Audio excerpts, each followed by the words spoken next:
qu'avez-vous pensé de ce film et quel message essentiel en retirez-vous et à quelle personne vous conseillerez ce film? Alors ce film, il m'a à la fois bousculé, il m'a parfois un peu agacé et il m'a aussi bouleversé. Donc j'y ai trouvé les trois. Bousculé et agacé parfois sur ces questions de révélation privée, je ne suis pas toujours habitué à cela. Je suis plutôt très rationnel et en même temps j'ai accueilli ces révélations avec la part de vérité qu'elle dit sur le purgatoire et des choses intéressantes et même provocantes sur la question de la souffrance du purgatoire. C'est fort, mais c'est vrai qu'on n'en parle plus beaucoup, donc j'ai trouvé que c'était beau qu'ils en parlent. Ça m'a bouleversé sur le sens de la prière pour les défunts et en particulier la messe pour les défunts. Ça, j'ai trouvé ça très beau.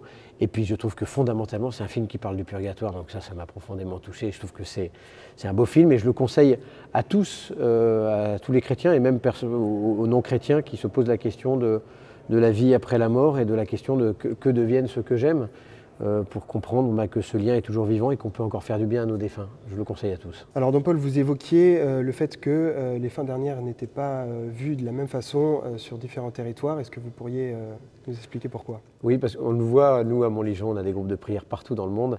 Et en France, effectivement, et en Europe, dans notre vieil Occident sécularisé, on ne parle plus de la mort, ni des fins dernières, ni de l'au-delà. Alors que cette réalité est très présente en Afrique, par exemple, avec le culte des ancêtres, ou dans d'autres continents. Donc, quand on parle des fins dernières, c'est vrai qu'on n'en parle plus dans la prédication en Occident. C'est moins vrai dans d'autres cultures chrétiennes qui sont très attachées à cette question de la mort et de l'au-delà. Alors justement, Entre ciel et terre parle effectivement du purgatoire, c'est la question centrale du film.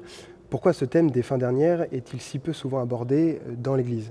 Alors il l'a été, et malheureusement avec un retour de balancier, c'est tout souvent un balancier dans la vie de l'Église, on aborde moins la question des fins dernières depuis quelques années. D'abord peut-être parce qu'on a trop insisté sur l'enfer et que on donne pas aux gens l'envie du ciel si on leur parle pas d'abord du ciel. C'est le ciel dont on parle malheureusement plus beaucoup. Et puis l'autre question aussi, c'est la question de la mort, c'est-à-dire que c'est une question qui est complètement évacuée dans notre société, qui est très sécularisée. Et donc je ne vis que le temps de cette vie et puis rien d'autre. Et je pense que l'Église doit, et on le sent, beaucoup de chrétiens reviennent à cette question des fins dernières, du sens de la vie éternelle, la mort, comme des philosophes chrétiens comme Fabrice Adjadj, Martin Stephens. On sent que cette question de la vie éternelle, elle revient en tout cas dans la méditation, dans la foi de l'Église. Et alors justement, vous parliez comme quoi l'Église évoluait sur les sujets. La pensée de l'Église a pu évoluer au cours des siècles sur le suicide, sur les limbes, etc. Que dit réellement la profession de foi de l'Église sur les fins dernières? S'agit-il d'un dogme? Alors il y a des dogmes et il y a des vérités qui restent. Dire que le suicide c'est grave, ben oui c'est grave, c'est quelque chose de grave, c'est un péché grave, c'est un acte grave. En revanche, espérer pour la personne qui s'est donné la mort, et ben ça, évidemment que l'Église a toujours porté cette espérance, et peut-être encore plus aujourd'hui. La question des limbes était une option théologique qui maintenant semble avoir été écartée par l'Église, mais l'Église se cherche et en même temps il y a des vérités, que l'homme est fait pour la vie éternelle, que Dieu veut sauver tous les hommes, que l'homme peut refuser Dieu et choisir l'enfermement, et que l'homme peut être purifié après la mort, le purgatoire. Ce sont des vérités qui restent, mais qui sont sans arrêt découvertes, redécouvertes, sous un angle nouveau en fonction des époques. Alors là, on est ici au sanctuaire de Montligeon, et notamment dans cette basilique, il y a une statue de Notre-Dame libératrice. Je pense qu'elle est en ligne directe avec le sujet du film. Est-ce que vous pourriez un petit peu nous parler de cette statue? Alors la statue de Notre-Dame libératrice, vous avez la Vierge Marie qui tient l'enfant Jésus dans ses bras et deux figures représentées, deux femmes qui sont représentées, l'une avec des chaînes et avec le feu à ses pieds, et l'autre qui est redressée et qui reçoit la couronne de l'enfant Jésus. Celle qui est, et finalement, c'est une allégorie, c'est la même âme. D'un côté, cette âme est encore prisonnière, enfin encore liée à ses péchés, esclave de ses péchés, c'est la représentation des chaînes, et purifiée par l'amour de Dieu, c'est la représentation du feu. Et elle implore le regard de la Vierge Marie qui la montre à son Fils, qui intercède pour elle, qui la montre à son Fils. Et dans le deuxième temps, eh bien, c'est son Fils, parce que c'est Jésus qui nous sauve, qui remet à cette même âme la couronne de gloire pour entrer au ciel.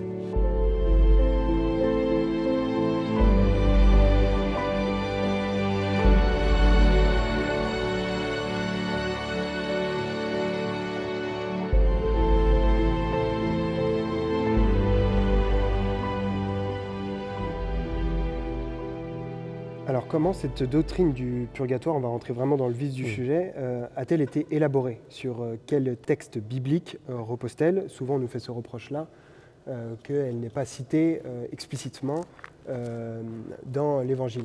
Donc si vous pouvez m'apporter la preuve contraire. Alors c'est juste la question du purgatoire. Le terme purgatoire n'est rentré dans la foi de l'Église, n'a été dogmatisé qu'en 1439, donc c'est un terme qui est récent. En revanche, les chrétiens ont toujours cru à la prière pour les défunts. Ils l'ont fait dès l'origine, ils ont prié pour les morts, ils ont célébré l'Eucharistie pour les morts. Et les Juifs avant nous ont prié, ont fait offrir des sacrifices pour les défunts, et ça, c'est le deuxième livre des Maccabées qui est témoin de la prière pour les défunts dans la culture juive. Et donc pourquoi est-ce qu'on prie pour les morts? S'ils sont au ciel, ils n'ont pas besoin de notre prière. S'ils sont en enfer, ils n'en veulent pas. Donc l'Église, justement, sur cette pratique de la prière pour les défunts, eh bien, et qui est universelle, hein, toutes les cultures prient pour les défunts, eh bien, a approfondi le fait que peut-être qu'il y avait une purification après la mort et qu'on pouvait, nous les vivants, faire quelque chose pour les défunts. Et dans un deuxième temps, l'Église s'est appuyée à chercher dans l'Écriture, et vous avez un passage de l'Écriture qui est très fort et qui nous parle du purgatoire, 1 Corinthiens 3,14-15, « Si quelqu'un construit un ouvrage qui résiste, il recevra un salaire. Si l'ouvrage est entièrement brûlé, il en subira le préjudice. Lui-même sera sauvé, mais comme au travers du feu. » Et sur ce verset de l'Écriture, mais sur d'autres aussi, qui sont peut-être plus implicites, eh bien l'Église a approfondi cette doctrine du purgatoire.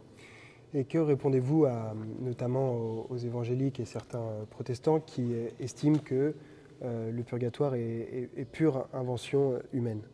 Alors, je répondrai d'abord que nous accueillons l'Écriture, mais l'Écriture lue dans la tradition, lue dans l'Église, et nous n'avons pas, c'est pas juste sola scriptura, mais c'est l'Écriture lue dans la tradition de l'Église. Et puis de dire aussi, mais ça fait partie de quelque chose de profondément humain, de la conscience humaine, de prier pour les défunts, de l'ordre de la création, de l'ordre naturel. Et donc peut-être que c'est le Seigneur, c'est peut-être que moi je crois que, enfin l'Église croit que c'est Dieu qui a mis ça dans le cœur de l'homme.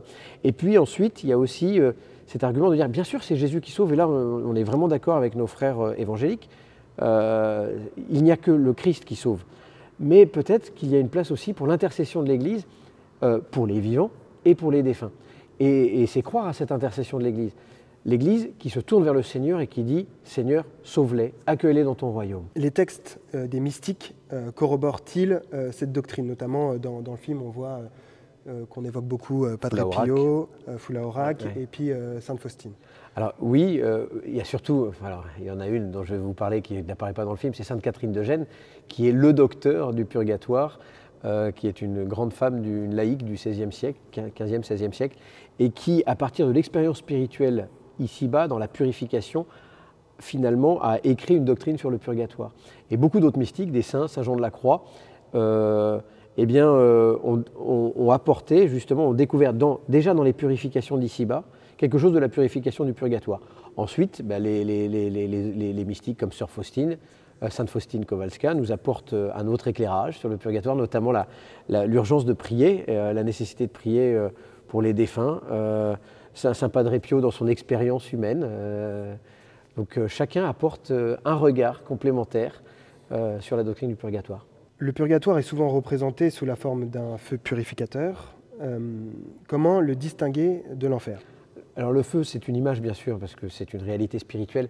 Ce feu, c'est l'amour du Seigneur en fait. Et ce feu, il est aussi au ciel, il éclaire, il réjouit, il illumine, ce feu de l'amour de Dieu. En enfer, il brûle parce qu'on n'en veut pas, on ne veut pas de cet amour. Et au purgatoire, c'est ce feu encore de l'amour de Dieu qui nous manifeste à la fois l'amour de Dieu, son amour pour chacun de nous, l'amour du Seigneur pour chacun de nous, et en même temps qui manifeste aussi ce qui doit être purifié, et donc qui crée, qui brûle, qui fait mal, parce qu'il purifie encore ce qui doit être purifié. C'est le même feu, c'est le feu de l'amour de Dieu, selon qu'il est accueilli avec un cœur ouvert par les saints, selon qu'il est accueilli par celui qui veut se tourner vers lui, mais qui a encore besoin d'être guéri, purifié des scories du péché, et selon qu'on le refuse et qu'on le refuse et qu'on ne l'aime pas, c'est l'enfer. Si notre sort est définitivement scellé à l'heure de notre mort, à quoi bon prier pour les défunts? Qu'est-ce que cela peut changer pour eux? Notamment, cette question, on parlait des évangéliques tout à l'heure, pour eux c'est une absurdité de parler aux défunts, puisque pour eux, quand on est mort et on ne peut pas parler aux âmes défuntes. Et ils ont raison. Alors là-dessus, nous les rejoignons. Nous ne faisons pas de nécromancie, c'est condamné par l'Ancien Testament, par la Bible. Mais l'intercession. Mais l'intercession, parce que nous ne sommes pas dans une relation avec eux, une relation exclusive, c'est le Seigneur qui fait le pont et qui fait cette relation. C'est lui le cœur de la communion des saints. C'est la communion des saints, le cœur, c'est la Trinité. En revanche, nous ne savons pas où sont nos défunts. Moi, je n'ai pas de lumière particulière pour dire mon père est au ciel, ma grand-mère est en enfer ou au ciel. Enfin, je n'en sais rien. Donc c'est toujours une invitation à prier, parce que je ne sais pas où ils sont. Et donc dans ma prière, c'est les remettre dans les mains du Seigneur. Seigneur, accueille-le dans ton royaume, garde-le près de toi. Donc ça a toujours du sens de prier pour les défunts. N'est-ce pas le sang du Christ et sa miséricorde qui nous purifie de tout péché?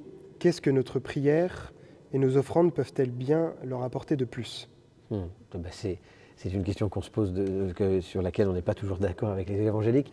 Et si là-dessus on est d'accord, enfin vraiment, c'est le Christ qui nous sauve. Il n'y a qu'un seul médiateur entre Dieu et les hommes, le Seigneur Jésus-Christ. Il n'y a qu'un seul sacrifice, le sacrifice de la croix, offert une fois pour toutes par le Christ au Golgotha il y a 2000 ans.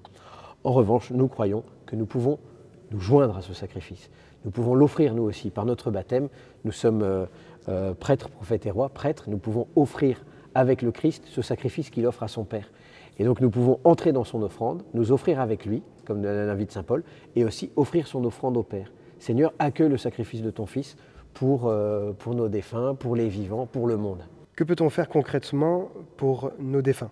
Alors pour nos défunts, la prière d'abord. Et la plus belle des prières pour nous, c'est la prière de la messe. C'est offrir ce sacrifice unique du Christ et nous y associer 2000 ans après. C'est ça la messe, et l'offrir au Père. Mais nous pouvons aussi prier la Vierge Marie, qui, elle, intercède comme nous. C'est pas elle qui sauve, encore une fois, c'est le Christ qui sauve. Mais demander à cette mère que le Seigneur nous a donnée sur la croix, quand il était sur la croix, eh bien, d'intercéder pour les défunts. Et puis ensuite, il y a tous les actes d'aumône, les actes de charité, tous les actes d'amour que je pose en m'unissant au Christ, en demandant au Seigneur de leur donner la valeur de son amour, eh bien je peux les offrir pour les défunts et pour les vivants. Et alors justement, la question de la souffrance est très centrale dans le film, et notamment Marie a beaucoup souffert. Beaucoup d'interrogations autour de la souffrance dans le film. On se pose toujours la question du dolorisme, si on est toujours assez toujours un proche. risque, tout à fait. Et est-ce qu'on pourrait apporter une nuance? C'est une très bonne question. Vous avez tout. Alors ça, c'est une question qui est importante. Le risque, c'est de faire croire que c'est la souffrance qui sauve. Ce n'est jamais la souffrance qui sauve. Ce n'est pas la souffrance du Christ sur la croix qui sauve. Il aurait pu encore souffrir et plus, et plus, et plus. Non, je me souviens d'un évêque qui s'appelait Monseigneur Brincard, qui était mon évêque quand j'étais jeune prêtre, et qui était malade d'un cancer du pancréas. Et il était vraiment tout blanc. Il était face aux jeunes de l'aumônerie du Puy-en-Velay, son diocèse. Il allait mourir 3-4 mois après. Et il était dans un état vraiment déplorable par sa maladie. Et il s'est tourné vers les jeunes et il a dit « Ce n'est pas la souffrance qui sauve, c'est l'amour qu'on met dans la souffrance. » Le dolorisme serait de dire « La souffrance sauve ». Faux, archi faux. La souffrance, Dieu ne l'aime pas, Dieu n'en veut pas parce qu'elle vient abîmer sa création.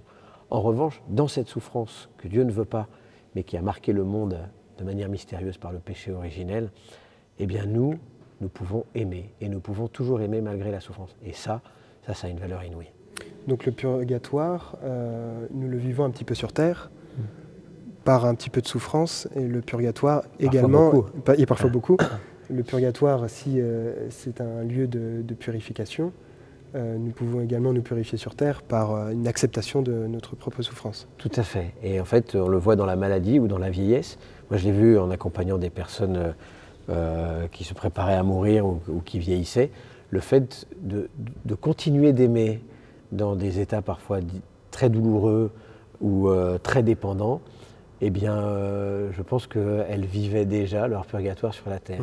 Et cette souffrance leur apprenait à être dépendants des autres, à les aimer, à leur sourire, à intercéder pour elles. Et donc je pense que le purgatoire, il se vit déjà ici-bas. Alors on a parlé des âmes sur Terre. Les âmes au purgatoire, est-ce qu'elles peuvent prier pour nous? Alors c'est une vraie question, et une question qui n'a pas complètement été tranchée. On le voit, on voit l'intercession dans l'Ancien Testament du prêtre Onias, je crois, pour les troupes pour Judas Maccabée et la révolte des martyrs d'Israël. Donc il y a une espèce de signe comme ça, de préfiguration dans l'Ancien Testament. Dans la théologie catholique, il y a deux écoles. Il y a l'école plutôt classique de saint Thomas d'Aquin qui dit au purgatoire, elles ne peuvent que pâtir justement, qu'être purifiées. Mais en revanche, une fois au ciel, elles savent tous les bienfaits qu'elles doivent à ceux qui les ont soutenues, et donc elles intercèdent ensuite dans un deuxième temps pour les vivants. Et puis vous avez l'école du curé d'Ars, de Sainte Thérèse de l'Enfant Jésus, le curé d'Ars notamment, qui disait on prie les âmes du purgatoire, on prie pour elles, et en même temps on leur demande tout de suite maintenant des grâces, et il disait d'ailleurs que c'était infaillible. Alors le catéchisme de l'Église catholique donne une réponse un peu sibylline entre les deux, en disant notre prière pour les âmes des défunts, pour les défunts, peuvent non seulement les aider, mais rendre efficace leur intercession pour nous. Moi je penche plutôt pour cette école, parce que je pense que l'âme au purgatoire, elle continue d'être purifiée, mais elle peut toujours penser à ceux qu'elle aime et à implorer le Seigneur pour ceux qu'elle aime. Au contraire, c'est une preuve d'un amour plus grand de penser aux autres dans cette purification. Justement, ça nous permet de poser cette question-là. Peut-on aller directement au paradis sans passer par la case purgatoire? Alors, Sainte Thérèse de l'Enfant Jésus nous dit il faut le souhaiter, en fait. Vous aurez le purgatoire que vous avez souhaité, quoi. Et Sainte Thérèse de l'Enfant Jésus, non, elle nous dit il faut souhaiter le paradis tout de suite. On a une très belle illustration avec le bon larron. Aujourd'hui, tu seras avec moi dans le paradis. On a aussi l'illustration pour les martyrs. Pour les martyrs, il me semble que l'Église a toujours prié en signifiant que les martyrs, le fait de donner sa vie de manière tellement radicale par amour pour Dieu et pour les autres. Et alors justement, cette purification-là, on parle de temporalité dans le purgatoire. Que penser justement de ce temps-là au purgatoire, en jours, en années? Est-ce lié à nos besoins de purification des âmes de chacun? Alors c'est vrai que c'est une très bonne question, j'en profite un peu, excusez-moi, je vais faire une petite digression. Parfois on dit que quand on meurt, on entre dans l'éternité. Non, on reste toujours, parce qu'on est des créatures, on reste toujours lié au temps, il y a toujours un temps. Même si ce temps auprès de Dieu sera transfiguré, on ne peut pas l'imaginer, ce sera un temps qui communiera à l'éternité. Et effectivement, le purgatoire, c'est un temps de purification. Mais ce n'est pas le temps cosmologique tel qu'on le vit là, c'est un temps psychologique. Vous savez, comme quand on fait un sevrage par rapport à l'alcool, c'est un temps qui nous... à la fois de joie, parce qu'on se sait sauver dans l'amour de Dieu, parce que les âmes du purgatoire, elles ne sont pas dans les ténèbres, elles sont dans l'amour, et en même temps de souffrance, parce que dans ce temps-là, il y a un sevrage. Et c'est un temps qui ne se compte pas ni en jours ni en années. On l'a parfois représenté un peu comme ça, de manière un peu malheureuse. On projette... On est obligé, pour parler de réalités qui nous échappent, de parler de ce qu'on connaît, mais c'est un temps, qui n'est pas notre temps physique. Pendant combien de temps, après un décès, doit-on faire dire des messes pour un défunt? On peut toujours. Alors parfois, moi je me souviens que j'avais fait dire une messe pour un évêque qui était décédé au IXe siècle, et un évêque vivant lui m'avait dit là c'est peut-être too much. J'étais jeune prêtre. Mais le pape Benoît XVI dit il n'est jamais trop tard, ni jamais inutile de prier pour nos défunts.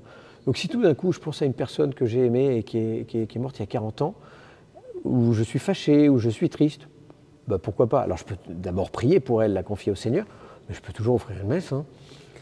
Et si je prie pour un défunt, qu'est-ce qui me dit que son âme est au purgatoire? Alors ça, on aimerait bien savoir. Qu'est-ce que j'aimerais savoir? Où est mon père? S'il est au ciel, s'il est au purgatoire ou s'il est en enfer?